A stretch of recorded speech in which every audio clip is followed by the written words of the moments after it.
Hi everybody and welcome back to Bakes by Basco. I'm Michelle with 1L and you're glad to see me, aren't you?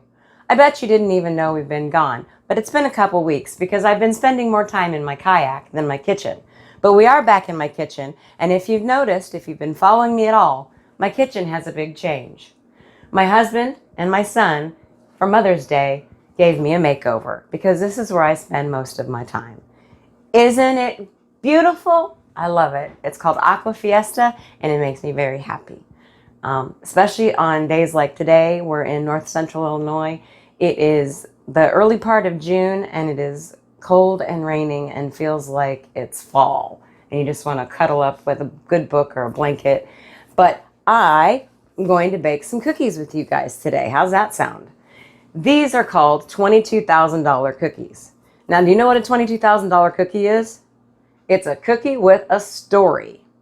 When I was first starting out baking, after my car accident and I was doing it at home, my husband had a D&D campaign that he ran here at the house, and all his friends were always over. And I like to feed him treats and things and try to, do something new every time. So a friend of his had bought a car. Hi, Larry. And it crapped out on him right away. And he was in a rental for 6 weeks, and when he bought the car, they gave him a tin of cookies. So we joked that he bought a $22,000 tin of cookies. Well, the good part about it was the recipe was in that container, and he gave it to me because, well, I bake. So that became my goal, was to perfect this $22,000 cookie. As I have studied chocolate chip cookies and other things throughout, learning how to cook, it's probably the recipe that was on the Crisco can years ago that somebody's grandma just decided to make their own. And that's what we're going to make for you today, is the Crisco chocolate chip cookie, otherwise known as the $22,000 cookie. What you're going to need for these cookies are a 3/4 cup butter flavored shortening, 1 1/4 cups brown sugar firmly packed, 2 tablespoons of milk at room temperature, 1 tablespoon of vanilla, 1 large egg at room temperature, 3/4 teaspoons baking soda, 1 teaspoon salt, 1 3/4 cups all-purpose flour, and 1 cup semi-sweet chocolate chips. The first thing I did was take my flour, my salt, and my baking soda and whisk them together in a bowl, and we're just going to set that aside because the first step is to take your butter shortening and your brown sugar and cream those together on medium speed. Now, what does it mean to cream together? Just mix it until it's really light and fluffy.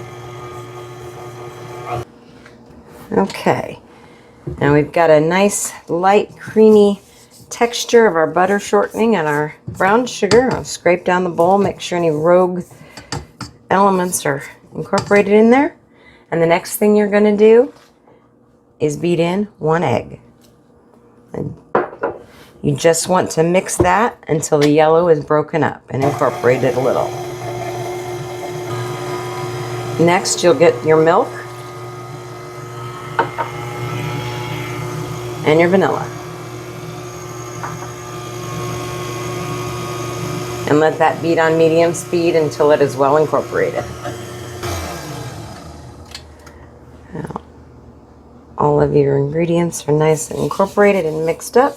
Scrape down the sides of your bowl, and then you're going to want to incorporate your flour mixture.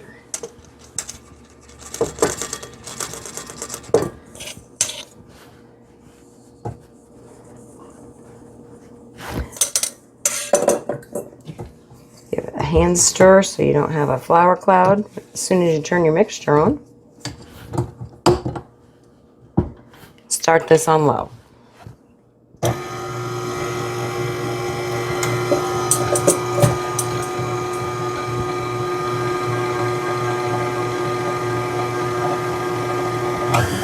Turn it on to medium once you know the flour is not going to explode everywhere.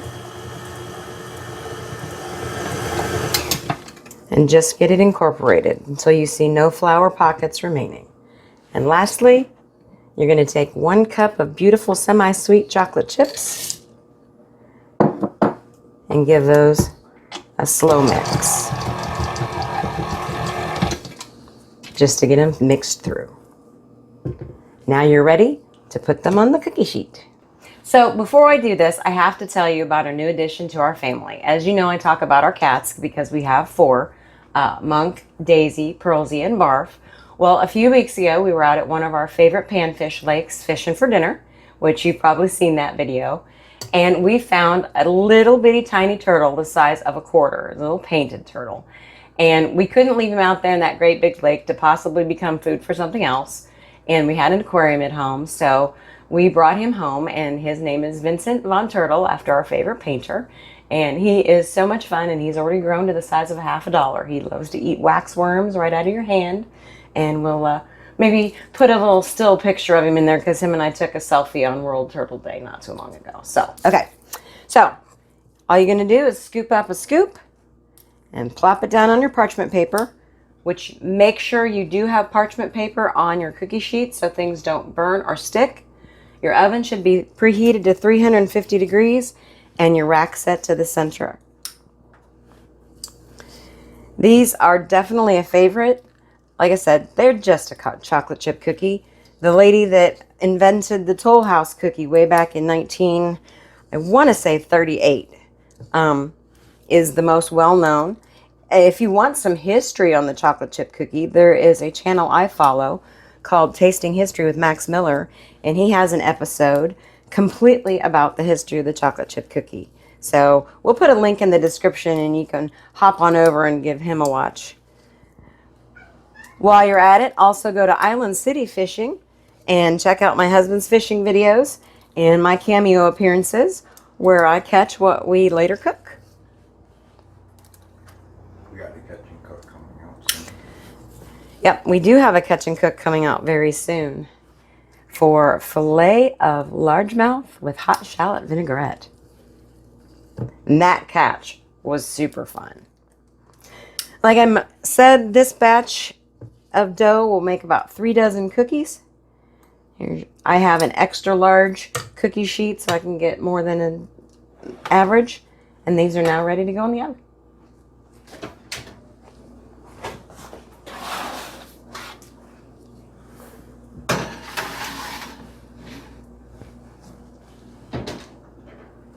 And there you go. There you go. $22,000 cookies are in the oven. As I'm trying up the next batch, I realized I forgot to tell you how long to bake them. If you want soft, chewy cookies, bake them for 8 to 10 minutes. If you would like a crispier cookie, bake them for 11 to 13 minutes. Alrighty, the timer went off. And those look to be done. You don't want them to be completely cooked through on the top, but set on the bottom, because they will need to sit on your cookie sheet for another minute or 2 before you can transfer them to your tin foil to cool. While that's doing that, we'll put our second tray in.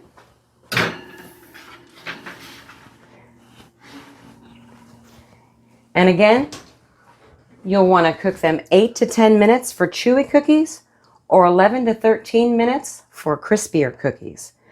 Also, use common sense and check your oven, because every oven varies.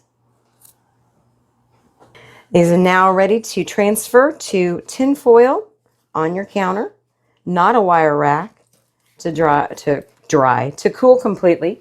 They're going to be a little soft because I went with the chewy cookie. So you got to be real careful sliding them off there and not burning your fingers. If you're lucky like me, you have a nice big cookie spatula like this one. My son got me this one. It's a Wilton. It's awesome. Yeah, that one's got a sticky one.